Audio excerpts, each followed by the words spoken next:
just did it. I wanted to dance. It's true, but also less is more too. Tell I mean, us. it's not like I We will dropped. judge.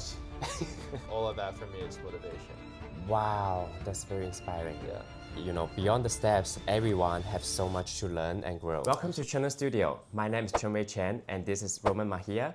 Thank you so much for joining Channel Studio Beyond the Steps. I do wanted to ask you, can you introduce yourself a little bit? Where are you from and how did you get into dance? Yeah, I'm Roman Mejia. I'm a principal dancer with New York City Ballet. I've been dancing since I was 3 years old. I grew up in Fort Worth, Texas. Both of my parents were ballet dancers. My dad was a dancer with New York City Ballet, and my mom was a dancer with Chicago City Ballet. And I basically grew up in a ballet studio. I've been in a ballet studio as long as I can remember. So starting ballet really just kind of felt very natural. I did never feel forced into it. I just kind of just did it. I wanted to dance. So everyone knows that Roman is a really a fast speed dancer and do everything seems so easy, but all of his repertoire is very challenging. So how do you get warm up for a show like that?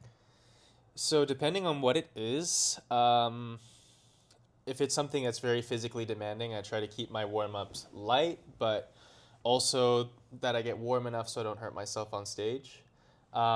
If it's something very classical and needs a lot of technique, I definitely warm up with a lot of tendus and shaping the feet just so I have the turnout on stage, a lot of balancing exercises just so I can pirouette and be on the leg.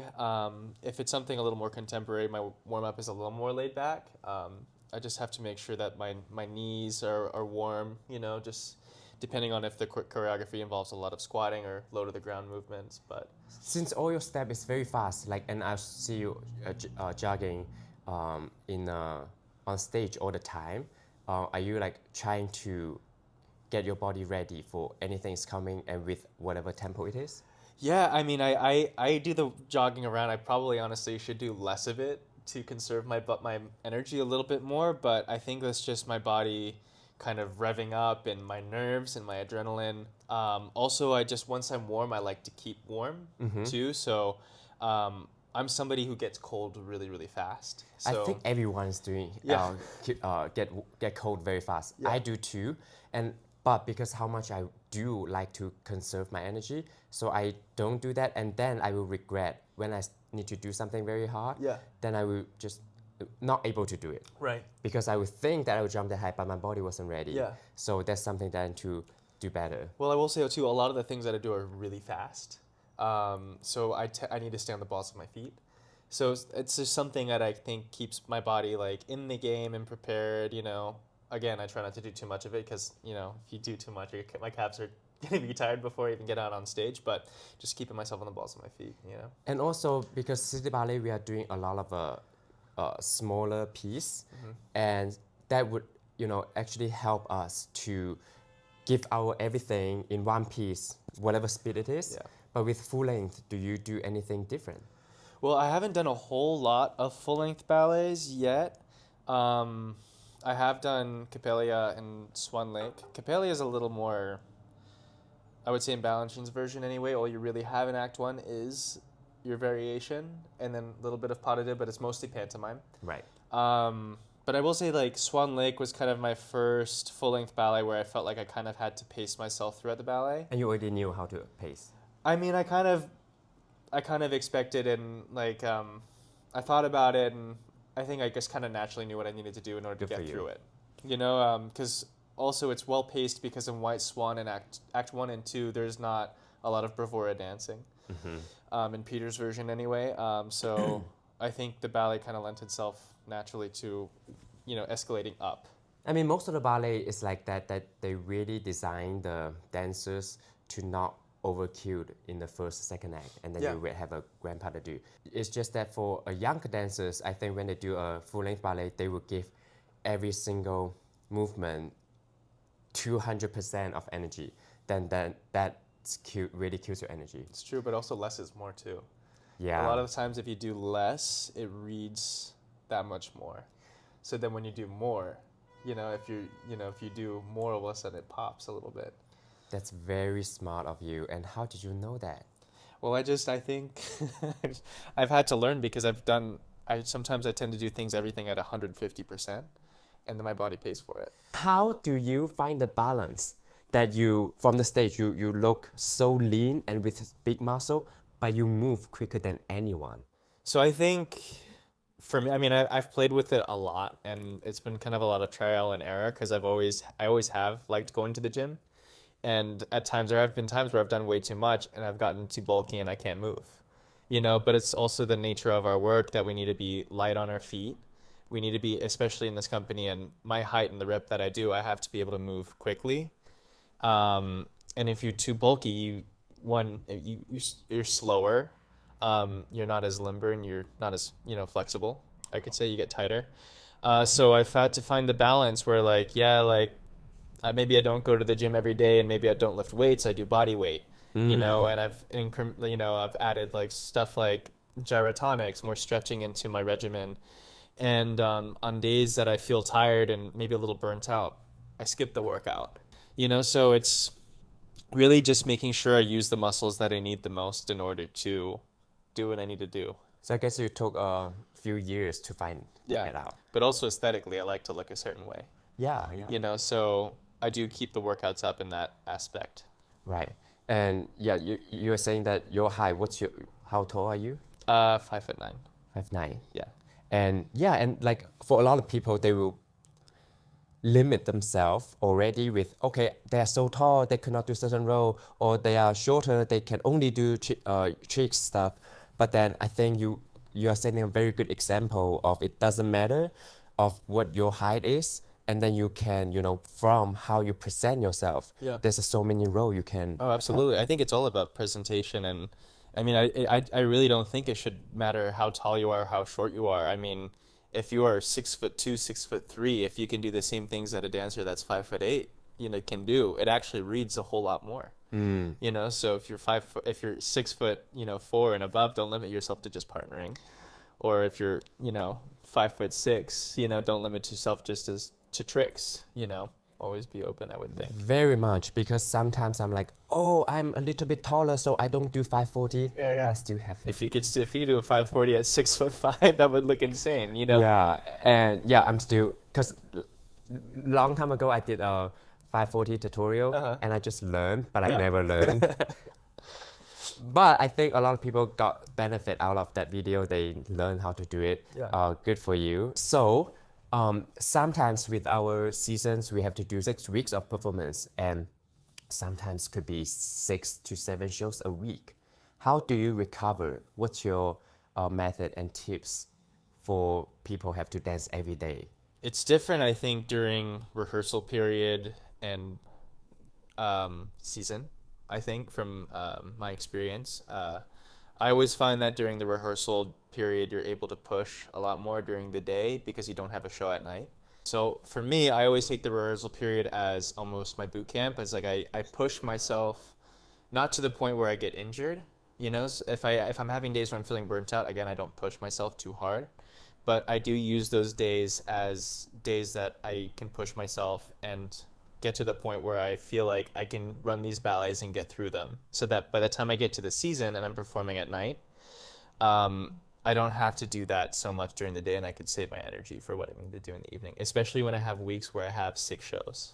Yes, I do see that a lot. It's very clear. I think we're at the same page when we have day off or a week off. Yeah. Those are the time that we really push ourselves. Yeah. So that during the performance season we could be taking easy, and then in the evening we can just attack it. I do have times that feeling little bit not sick of dancing. It's just like when you are dancing so much, do you get burned out? And how are you overcome with those moments? Well, if you end up doing a lot, like this past season was a lot. I mean, we had 5 weeks of rehearsal, and then it was a 4-week season. It wasn't a long season, but 5 weeks of rehearsal. It was 5, right? Not 6. It was 5. We never had that long to rehearse for a season, especially a 4-week one.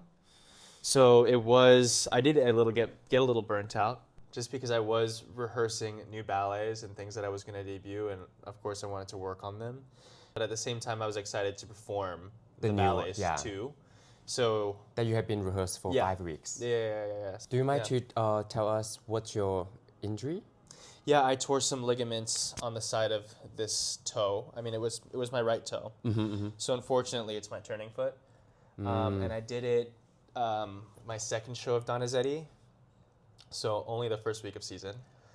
And we kind of wanted to do the injection right away, but at the same time, I was like, I wanted to do theme and variations, and I wanted to do Herman Schmerman.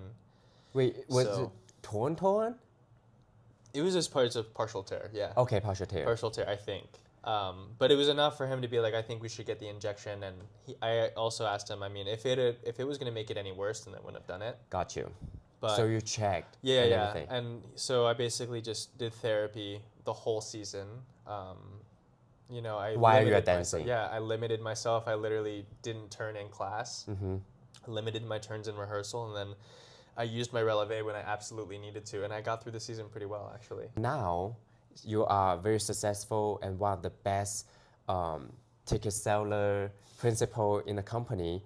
And so, what's your motivation to push yourself to dance all of this role? I think my motivation really is to just keep improving on myself.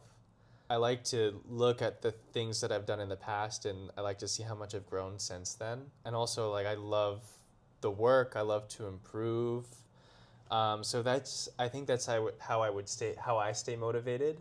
The work of it, I love coming in and taking class every morning. I love the warm up. I love learning new things. I love working with new choreographers. I love learning new ballets. So all of that for me is motivation.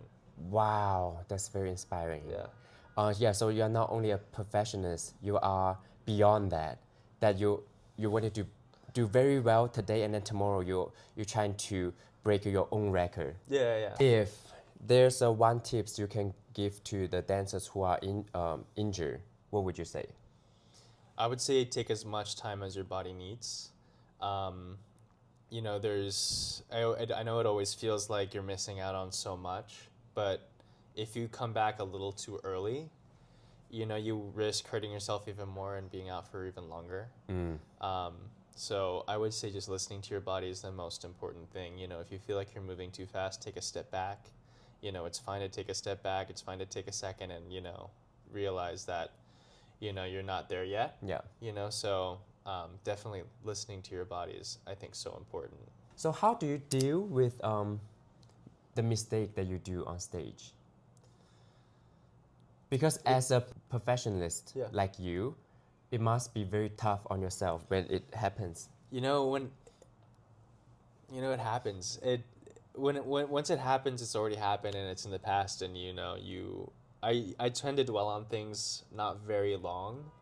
You know, sometimes if it's, you know, things, you know, stick around longer than others, but I really try not to dwell on that too much. Okay, now what was the longest thing that stick to you? You probably blocked it. No. It was traumatizing for a little, actually. I mean, it wasn't horrible. Tell us. I mean, it's not like I We will dropped. judge. My first Allegro Brilliant with Tyler. Allegro. Yeah, Allegro. And it was kind of the first time I wasn't able to hide behind any bravura steps, because it's basically all partnering. Right. And the guy really does only a few steps. He does like entre-cinq and a couple like triple pirouettes. But, you know, it really wasn't that bad when I look back on it, but it was the first time I was partnering Tyler at the theater. And Were you guys together yet? No. This was maybe like my first year in the Corps. Oh, before So pandemic. a long time ago. Yeah. And you know, those triple pirouettes to attitude, you know, and at every rehearsal they went really, really well. But I was already starting to kind of get in my head. I could feel it, you know, halfway through the ballet. You know, when you're there and you're kind of like, oh, like I hope I don't I'm starting to overthink, and I get to those turns and they've always gone well. You know, and the first one, she took off, she did two, and I kind of pushed her off her leg a bit, so she came off point and came back up. And I was like, okay, that's not too bad. And then the second time it happened again, pushed her off her leg. I mean, then when I look back at it, it's nothing crazy, but in my head in that moment, it was huge. Because one, this is kind of one of my first big roles, and I'm partnering Tyler Peck, who doesn't mess up. You know what I mean? Yeah. In everybody's head, she doesn't mess up. Right. You know, so it definitely looked like it was my fault. So and it was your fault. it was my fault, you know, but everybody would know it's my fault because she she doesn't do that. She can do triple by yeah, herself. yeah, exactly. So in my head, to me, that was a huge thing. But that stuck with me the longer for some reason. I mean, I've done things that are like worse than that, where like I've, you know, And how I've did you get fallen, over but, that? it just kind of took time. For me, like if I fell by myself on the stage, I don't care as much as if I, you know, messed up partnering somebody. Because for me, I love partnering so much that, Me too. you know, like I always feel like if I mess something up partnering wise, like I've never dropped anybody, but Knock on wood. yeah, exactly. But for me, it's partnering, like I get really upset if I mess something up for them. Okay, so how did you learn to prevent that happen again? I mean, you can't really prevent things from happening, I think. You know what I mean? Like things happen, you know, sometimes when you're in the moment. But But you can definitely prevent pushing her off. exactly, yeah, yeah. Most of the time I'm very emotional and will, think about things. But then comes to the ballet, it's very logical. So I'm like, okay, this is a mistake. I hated it, traumatic, but how can I fix it? Exactly, yeah. Yeah. Yeah. It's like my first show of Donizetti this past season. I was doing those single tours, and I landed my double tour. I had to put my hand down because I was so on. And then I went up for my double tour. I got so excited that I was so on for the singles that I went with so Extra much power high. for the double. I was like, I want to do the highest double tour ever. Completely overshot it. And then the second time I knew exactly what I needed to do in order to not do that. Let's talk about partnering. And how would you tell the people, the younger dancers, to practice? Because I know that, especially a company like City Ballet, there's not many chance you're able to practice partnering. It's true. How did you get here and became such a good partner that everyone wants to dance with you? I don't know about that, but I started really young. My dad was a really good partner when he was a dancer, and and I was also the only boy in my studio for a while, and I was very young. I was probably like 12, and then he was already kind of starting to have me not lifting yet, but doing promenades with all the girls in the studio. So I had a lot of experience with that growing up, even before I got to SAB. I wouldn't have considered myself a good partner by the time I got to SEB, but I had a lot of experience with it. Already. Yeah, already. And then the strength just came, you know, for the lifts and all that. No, it just came. You have to work for it. Yeah, no, I did work for it, but it was really mostly timing, you know. Gotcha.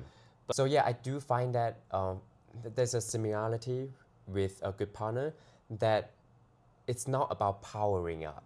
It's more about how much you know the weight of the girl, if they are on or not. Absolutely. Doing promenade and then just feel the weight it's more important than lifting. Yeah, I think being a sensitive partner is better than being I would say strong, you know, too strong of a partner. Very much. Yeah. Give one very effective tips that could help the male dancers to be a good partner. I always thought, Jock Soto always had the best. He always said the best thing in the partnering classes at SAB. He said a good partner should almost disappear behind the ballerina. And I always thought that was a really beautiful thing, because in a way, when you're doing pas de deux, it is really all about her. Yeah. And a lot of the work that we do, it is always about her. Right. And you do also notice that when when the guy is a really good partner, you just really watch the lady and how smooth it is. Right. You know, and all he really does is extend her line even more. Right. You know, so I think being somebody who's really attentive, you know, to your ballerina, and I think not trying to steal the spotlight, because it is all about her, I think that makes a good partner. So that would be my advice. And great. Also, I do have advice for the dancers. It's that it's very easy tips to learn the choreography of the girls. Exactly. Yeah. You have to know exactly what she's doing. Yeah. Once you know that, and then it will come. Okay, so you and Tyler Peck just got married, and now you are the power couple in New York City Ballet. And so how do you manage to dance with her and then also at home? It's like, are you still talking about dance, or you completely separate the two worlds? I think at times we separate it, but also before we were together, we were dance partners for 4 years. So before we had a personal relationship, we had a professional one. And at that time, I didn't really I didn't say too much. I always kind of let her tell me what to do because she had always way more experience in the role than I did. Um, but now it's kind of fun because we do almost everything together. Like when I debuted Swan Lake with her, I mean, we would go home after long days and talk about, oh, I think in White Swan Pas de Deux it'd be better if you put me here. And what if we tried this? And so we do talk about it when we're home. Right. So I think that's really fun, and we get to travel the world together, which is great. Like That's beautiful. it's really nice, and we don't ever get tired of each other. And do you like purposely not talk about ballet? Like, okay, it's enough ballet. Yeah, she has to tell that to me sometimes. Oh, wow. She's not a bunhead. I am a bunhead. I'm a total bunhead. We are. We can talk about ballet all the time. Yeah. When do you think you're gonna retire? That's some question that people gonna ask throughout their career. That it's a goal. Like I think at 25 years old, I'm 33. When I was 25 years old, I already think about quitting.